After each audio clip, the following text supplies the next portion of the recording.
Mes chers frères et sœurs, nous voici ensemble à nouveau, pour ma joie et j'espère la vôtre aussi. Et aujourd'hui j'ai une surprise, c'est que j'ai demandé au Père Gianni, c'est le fondateur avec le Père Daniel Ange de l'école d'évangélisation à Florence, en Italie. Et le Père Gianni a un très très beau témoignage. Avant de l'écouter, je voudrais vous dire un tout petit mot sur Thérèse d'Avila, vous allez voir qu'il y a une connexion particulière.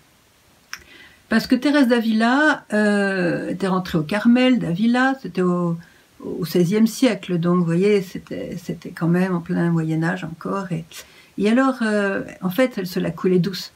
C'était à l'époque, vous voyez, des salons mondains, on venait de découvrir le Nouveau Monde, alors il y avait beaucoup d'histoires, elle était brillante, elle savait parler, elle était captivante, elle connaissait toute la ville. En fait, elle était parfaite pour être le point de mire de la société d'alors. Et en fait, son Carmel, c'était un peu le dernier salon où l'on cause, au parloir évidemment. Et on peut dire que la prière et la vie d'union à Dieu étaient vraiment le dernier de ses soucis. Ça n'allait pas du tout, parce qu'en fait, Dieu avait un plan sur elle. Et un jour, il a permis qu'elle ait la vision de la place que Satan lui réservait en enfer, si elle continuait comme ça. Elle a vu sa place en enfer et elle a été tellement horrifiée que je peux vous dire qu'à partir de ce jour-là, elle a changé son attitude. Alors vous le savez, elle est devenue une grande sainte, une grande mystique, elle est devenue aussi docteur de l'Église, ses écrits sont extraordinaires et si vous voulez devenir une sainte, vous lisez ses écrits. Je vous recommande particulièrement le livre de Marcel Auclair qui est comme un roman, ça se lit comme un roman. Pourquoi je vous raconte cette histoire avec Thérèse d'Avila? C'est parce que, pour nous tous, Jésus nous a préparé une place. Il l'a dit clairement, « Je vais vous préparer une place, afin que là où je suis, vous soyez vous aussi avec moi. » C'est extraordinaire. Et cette place, il nous l'a acquise de haute lutte par son sang. Et cette place, elle existe pour chacun de nous. Qui que nous soyons aujourd'hui, qui m'écoutez, cette place existe pour chacun de nous. Et c'est une place extraordinaire pour une éternité d'amour, de joie, d'allégresse, de quelque chose qu'on ne peut même pas soupçonner, ni imaginer, et encore moins concevoir. Seulement voilà, on a un ennemi, et lui aussi nous a préparé une place. Et quand il voit qu'une personne, disons, a une destinée, je dirais, apparemment de sainteté, quand cette personne a eu un bon terrain, je dirais, familial ou autre, pour faire une belle vie de sainteté, alors évidemment il va tout mettre en œuvre pour essayer de saper les racines chrétiennes de cette personne et de le détruire de toutes les manières. C'est ce qu'a vécu Gianni dans son adolescence. Alors là je voudrais vous lire un petit paragraphe très intéressant d'un moine irlandais qui lui aussi a vécu une période de sa vie vraiment dans la débauche, un peu comme Gianni, dans la débauche, et comment le Seigneur l'a rattrapé parce que le Seigneur avait un grand plan sur lui. Écoutez bien. « Je t'aime d'un amour tendre et d'une infinie miséricorde. Et il y a longtemps que j'ai résolu dans mon cœur de te faire entièrement mien. Lorsque l'ennemi qui me hait et qui hait tous ceux que j'aime a vu que mon amour te préparait à t'unir à moi, il s'est mis à te corrompre par tous les moyens à sa disposition.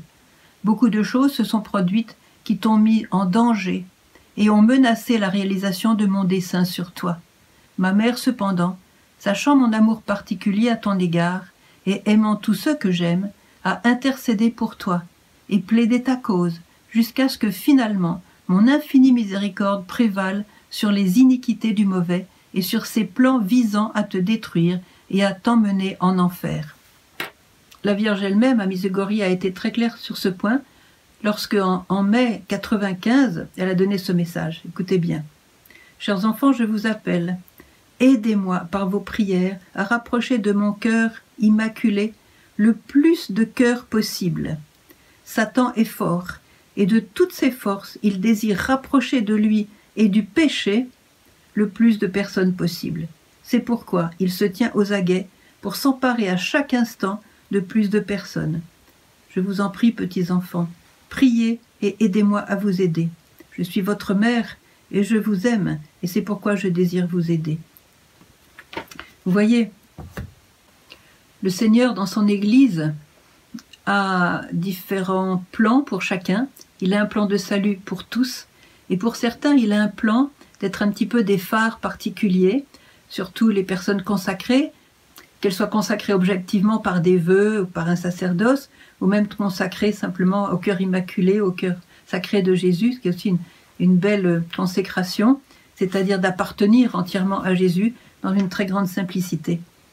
Alors, je voudrais simplement vous rappeler que ces personnes qui ont un appel particulier à être des phares, à être des exemples, par leur don complet, intime, total au Seigneur et à la Vierge, ces personnes sont d'une importance capitale pour le salut de tous les autres. Je vais vous parler aussi d'une grande sainte qui m'est à cœur et qui est aussi carmélite, la petite Mariam de Bethléem. Et elle disait « L'enjeu spirituel qui est confié aux personnes consacrées est immense pour toutes les autres âmes. Si dans une ville, même complètement pervertie, je trouve une âme, une seule âme, fidèle à ses vœux, je sauverai la ville entière. » Vous voyez l'enjeu incroyable qui repose sur une seule âme, qui est fidèle à ses vœux, qui est fidèle à Dieu. Et ça, c'est le rôle de ceux qui ont un appel particulier, à se donner à Dieu dans une vie vraiment toute donnée à lui. Et en fait, c'est l'appel par le baptême. Nous sommes tous appelés à être complètement donnés à Dieu. Et certains sont mis à part, en quelque sorte. Voyez, une mise à part du monde pour être ces personnes-là consacrées. Et ce sont comme des paratonnerres qui attirent, je dirais, le feu de Dieu sur la terre. Il faut que ces paratonnerres soient fidèles. Vous verrez dans le témoignage que va nous donner Gianni, le père Gianni, un élément très important, c'est la présence de sa mère, la foi de sa mère, la foi extraordinaire de sa mère et l'amour qu'elle a eu pour lui, et combien elle a lutté quand elle a vu qu'il s'égarait complètement, quand elle a vu qu'il se perdait, elle a vu venir la perte de son âme, elle voyait bien qu'il suivait un très très mauvais chemin et que l'ennemi l'avait pris par le collet et qu'il l'emmenait par des chemins vraiment désastreux.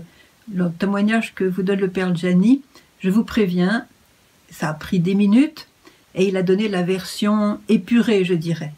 Et c'est bien parce que c'est pas la peine de décrire le mal. Quand on décrit le mal, on fait, voyez, Satan est tout content, ils sont en train de parler de mes victoires, de ce que j'ai fait, de mes œuvres, waouh, il est tout content.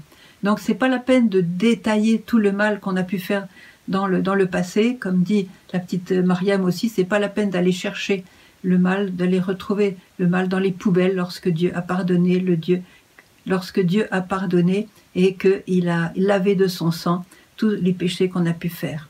Alors la grosse peau de banane aujourd'hui, c'est de trouver normal de vivre dans le péché, même dans le péché mortel. Comme si Satan n'existait pas et comme si Satan n'avait pas un plan aussi pour nous. Et on ne se rend pas compte, surtout parmi les jeunes, qui malheureusement ont hérité d'une société qu'on leur a fournie, c'est pas de leur faute. Ce n'est pas eux, ces jeunes, qui ont créé cette société de consommation, cette société absolument matérialiste et athée. C'est pas eux, c'est nous, les parents, les adultes. Donc la grosse peau de banane, c'est que Satan fait croire qu'il n'existe pas et que donc même dans le péché le plus abominable, le plus horrible, tout va bien, on fait comme tout le monde et on est dans une inconscience assez dangereuse, très très dangereuse, parce que Satan existe. Je me souviens, je vais vous raconter ce petit épisode, je vais essayer d'être courte parce que j'ai déjà trop parlé. C'était à Paray-le-Monial en 1976. Il y avait un grand rassemblement à Paray-le-Monial avec la communauté Emmanuel à laquelle j'appartenais et on m'avait demandé de faire une conférence sur le renouveau charismatique, sur l'Esprit Saint. Et puis il y avait un jeune homme dans cette communauté, enfin dans ce groupe de prière plus exactement, qui était assez nouveau et qui était chargé des chants. Il était le chantre. Voilà, Eric. Et donc je fais ma conférence, tout se passe bien. Et puis après, il vient vers moi en disant « Tu sais Emmanuel, j'étais pas encore sur Emmanuel, j'étais pas encore rentré à la communauté.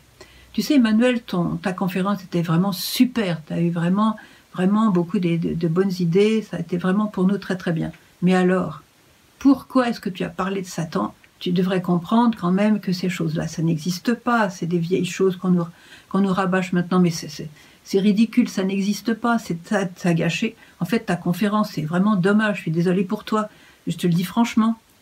Alors je lui ai dit, écoute Eric, soit tu as raison et Satan n'existe pas, soit c'est moi qui ai raison, Satan existe. Je te signale que c'est quand même la pensée de l'Église, voilà.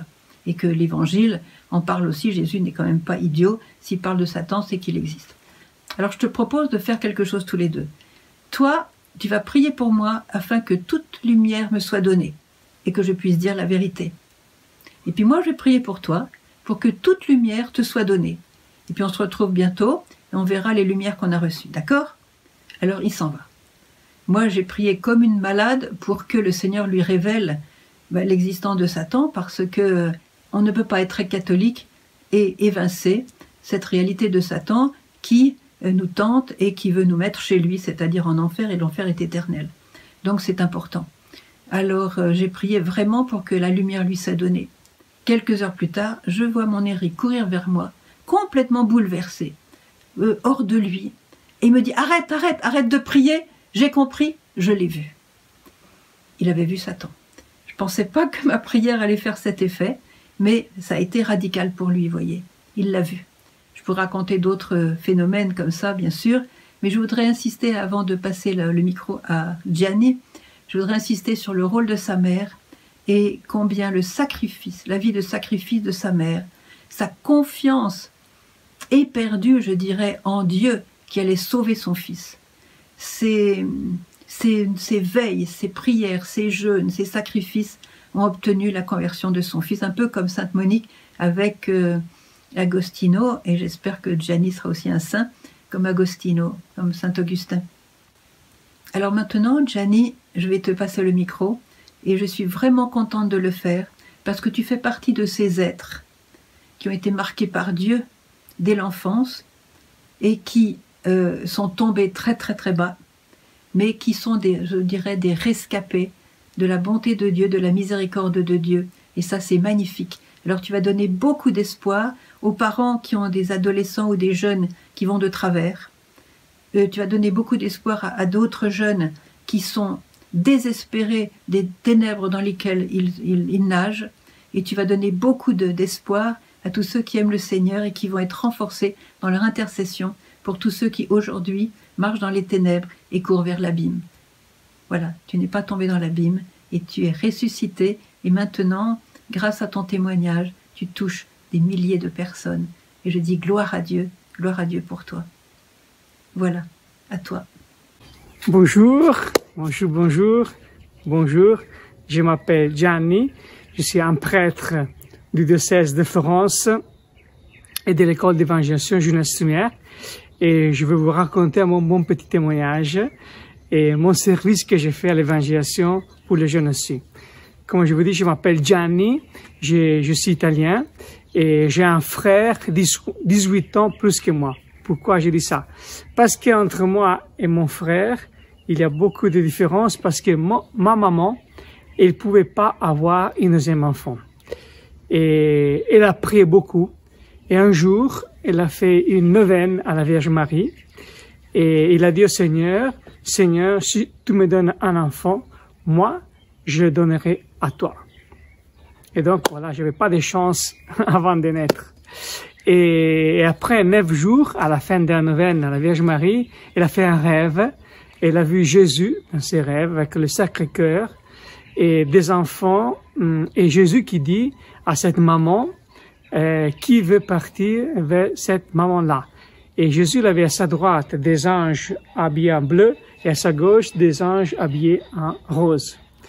Et ils partent un ange habillé en rose et maman dit, voilà, je vais faire un enfant, un garçon. Et comme ça a été. Moi, je suis né avec beaucoup de joie de toute ma famille, mon frère, mes parents. Et j'ai eu une vie, quand j'étais petit, très heureux, avec beaucoup d'amour, beaucoup d'affection. Et dès que j'étais petit, à l'âge de 3, 4, 5 ans, j'avais une passion forte pour le sport, surtout pour le foot. Et moi, je me souviens, à 4, 5 ans, je prenais ma grand-mère, je la mettais dans une porte pour jouer au foot. Je la mettais comme gardien. Et moi, j'ai joué partout dans sa chambre. Je voulais devenir un footballeur professionnel. C'était mon rêve. Et effectivement, à l'âge de 13-14 ans, j'étais dans la sélection des meilleurs jeunes de mon âge de la ville de Florence, et je devais aller dans différentes équipes professionnelles.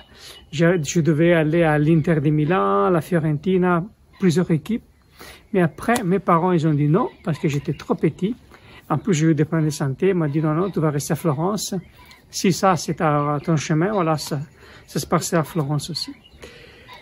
Et là, ça provoquait à moi une rébellion. Donc, j'ai commencé à sortir, aller en discothèque, revenir tard le soir, et sexe, je m'amusais, et vraiment, tout ce que je pouvais faire, je le faisais, sauf l'alcool et la drogue. Ça, je voulais jamais toucher. Et je me suis fiancé après, à l'âge de 16 ans jusqu'à 23 ans, mais je ne vivais pas vraiment dans la chasteté, je vivais vraiment comme ça. J'ai profité de la vie. Et ma maman, elle était très inquiète pour moi, et donc elle a commencé à prier beaucoup pour moi, tous les jours, messe, adoration, chapelet, et il me confiait à la Vierge Marie. Chaque jour, elle rentrait dans ma chambre avec l'eau de Lourdes et bénissait ma chambre avec l'eau de Lourdes. Et priait la nuit quand je revenais, la nuit, à 5 heures du matin, quand j'étais dans mon lit à dormir, elle rentrait dans ma chambre, elle a invoqué l'Esprit Saint sur moi et chantait en langue. Une fois, elle a fait une prière de délivrance. Moi, je savais pas tout, je savais rien de tout ça. Et à un moment, je me suis quitté avec ma fiancée à l'âge de 23 ans, après 7 ans de fiançailles. Et dans un moment très difficile, encore plus la discothèque, je sortais vraiment très tard la nuit, et je me suis dit, Dieu, si tu existes, donne-moi un signe que tu existes. Dans mon cœur, ça a commencé un chemin de retourner vers le Seigneur. Et cette rencontre s'était réalisée en 1994 à Rimini, avec le renouveau charismatique. Il y avait beaucoup de monde, 60 000 personnes, beaucoup de jeunes. Et à la moment de prière de guérison, le Père Tardif a dit, voilà, ici, il y a une jeune qui est paralysée depuis 18 ans. Le Seigneur va te guérir. Et là, je me tourne et je vois la personne qui se lève à côté de moi, du fauteuil roulant, et commence à marcher.